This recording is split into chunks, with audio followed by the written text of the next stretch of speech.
Muy buenas noches. Hoy empiezo con el segundo capítulo de la leyenda Lo que habitaba en el bosque. Espero que os guste y empezamos.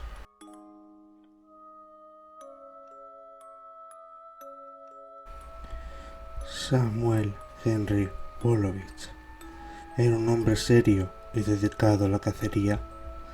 Difícilmente se metía en problemas y era más conocido por vivir con su hermana, una mujer delgada y de carne pegada al hueso.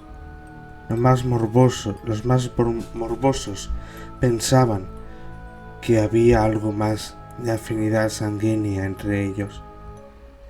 Sam siempre entraba al bosque los fines de semana.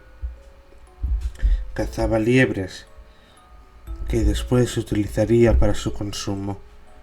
Los que sobraban los vendía al restaurante de paso que se encontraba 500 millas al sur de la carretera Hampshire. Un malhadado comedor que quedó marcado por servir comida contaminada y de consecuencias fatales. Un día antes de que Sam se extraviase, este se encontraba en el pub, embriagándose como era de costumbre. La gente ya lo notaba extraño desde ese momento. En el ambiente existía una sensación de desgracia que rondaba los rincones de la localidad.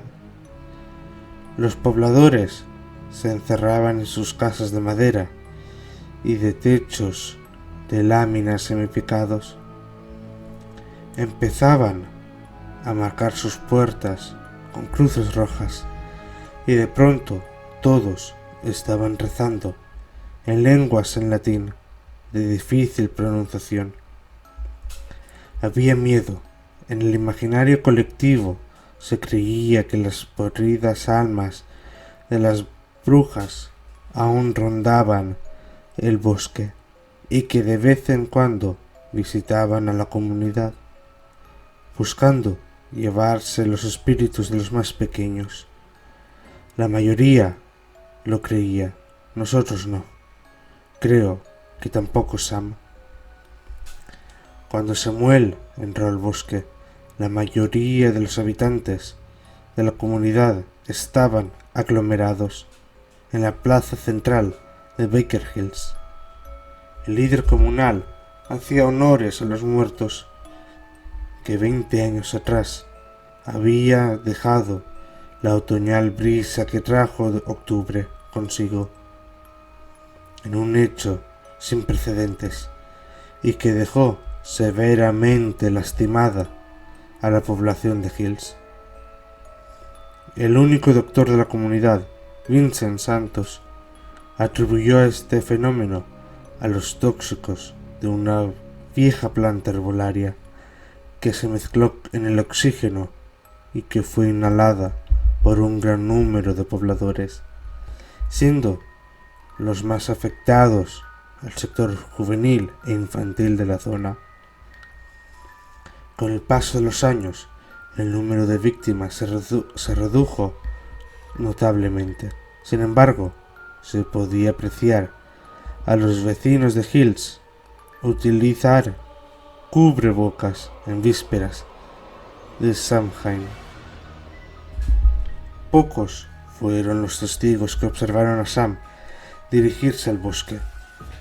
Todos coincidieron de que eran aproximadamente las 5 de la tarde, una hora inapropiada para la práctica de la cacería. Cargaba un rifle y no llevaba provisiones. Otros aspectos en el que todos concordaban eran la descripción en su rostro. Lo trazaban como inexpresivo y con la mirada perdida. Sus ojos aparentaban estar carentes de brillo e inyectados de indolencia. Enseguida él se internó en el bosque.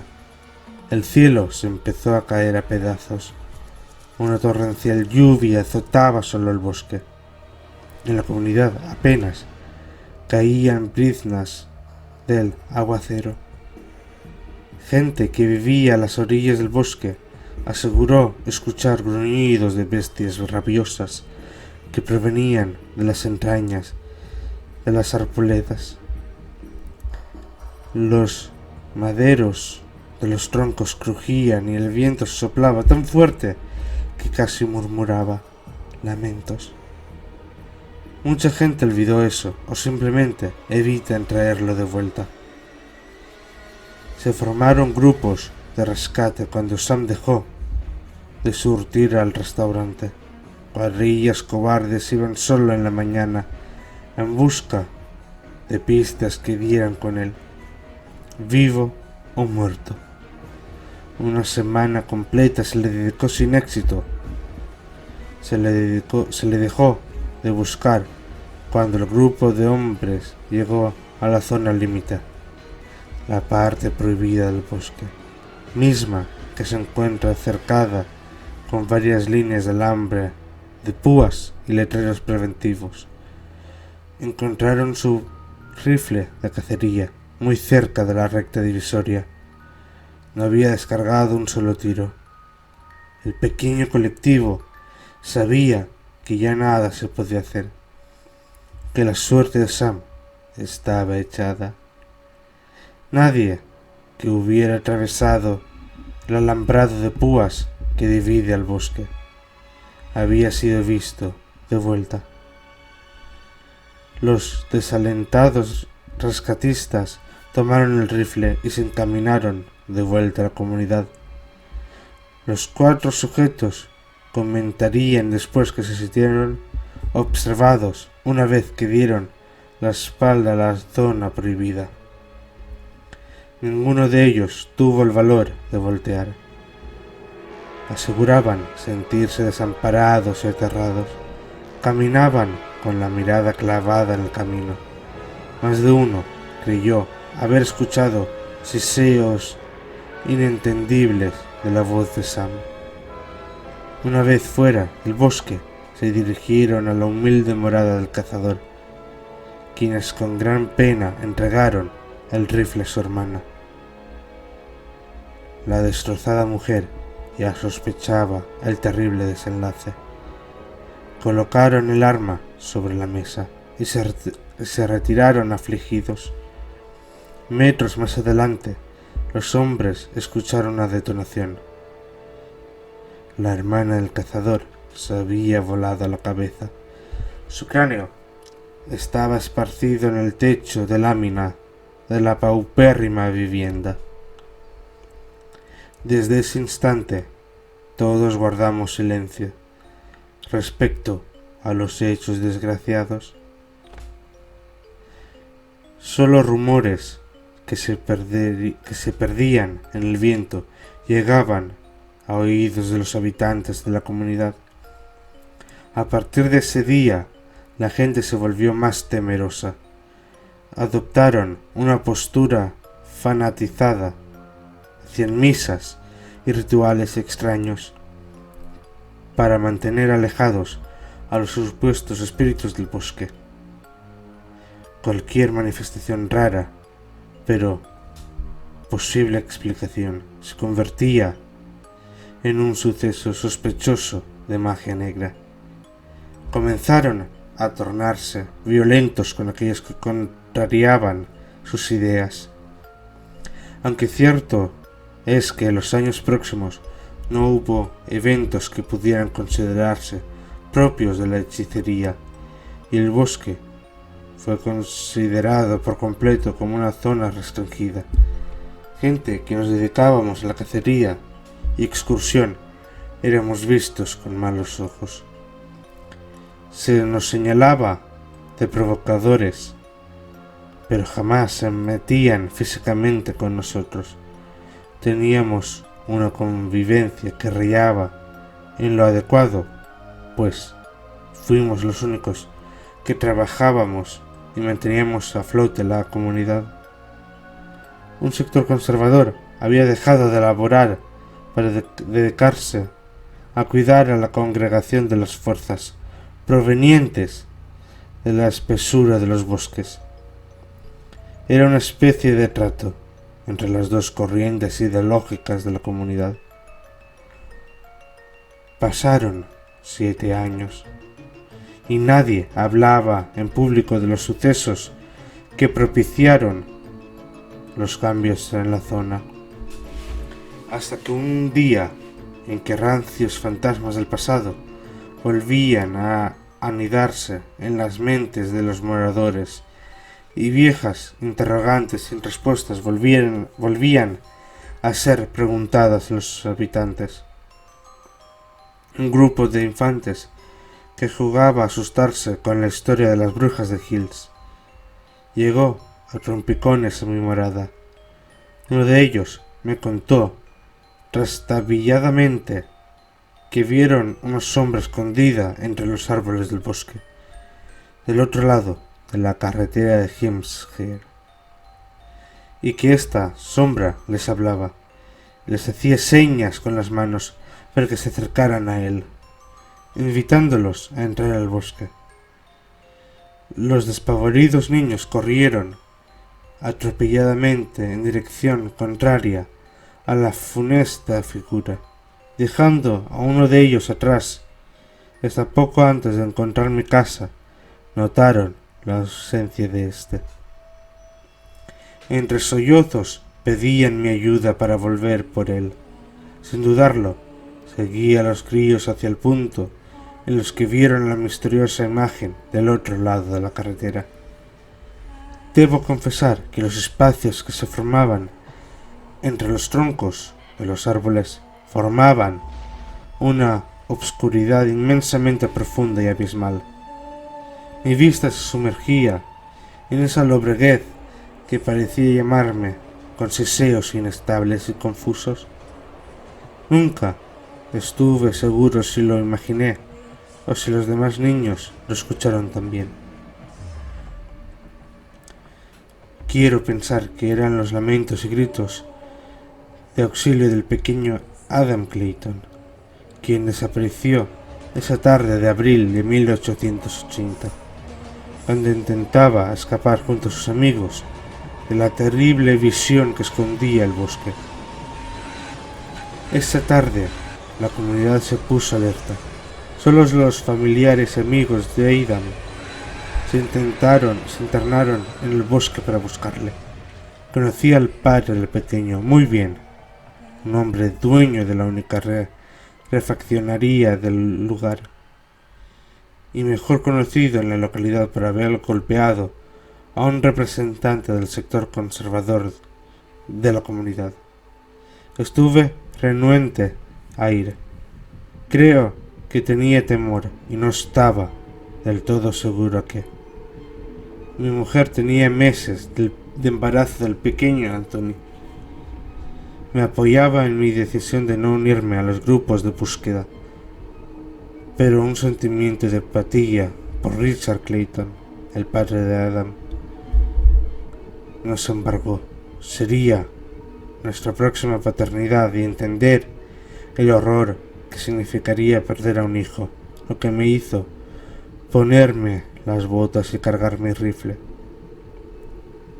Caminamos kilómetros en la espesura verdosa sin siquiera encontrar una huella, una pista o señal que nos acercara a dar con el infante. Fue frustrante, jornada que terminó antes de que el sol se ocultase. Richard fue sacado a rastras del bosque. Se negaba a volver a casa sin su hijo. Fue lo más dramático que me había tocado ver hasta ese momento.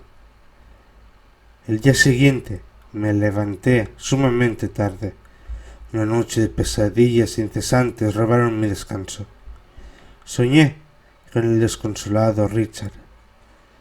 Recordaba sus uñas enterrándose en la negra superficie del bosque, mientras era jalado por un par de hombres corpulentos, dejando las marcas alargadas de sus 5 dedos sobre la tierra. Sus gritos me despertaron de forma violenta. Un fuerte barullo proveniente de la calle me hacía levantarme de la cama. Mi esposa dormía plácidamente a mi lado sin notar siquiera el carnavalesco escándalo. Salí de la casa para saciar mi curiosidad y observé varios vecinos que caminaban apuradamente e iban en dirección a la plaza central de la comunidad. Tomé del brazo a la más robusta y lenta. Le pregunté a qué se debía tanta agitación. Samuel, ha vuelto. Dicen que está poseído.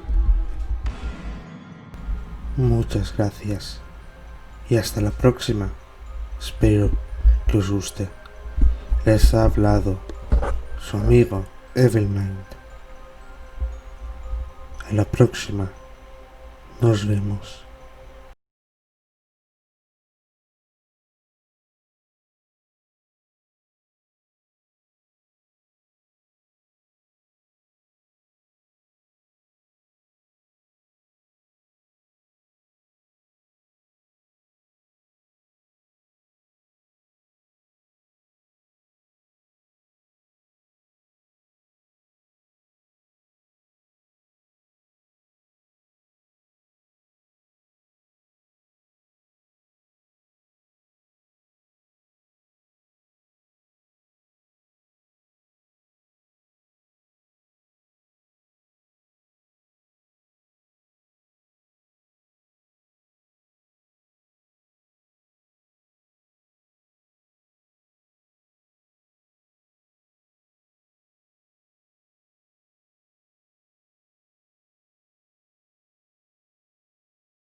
Espero que os haya gustado.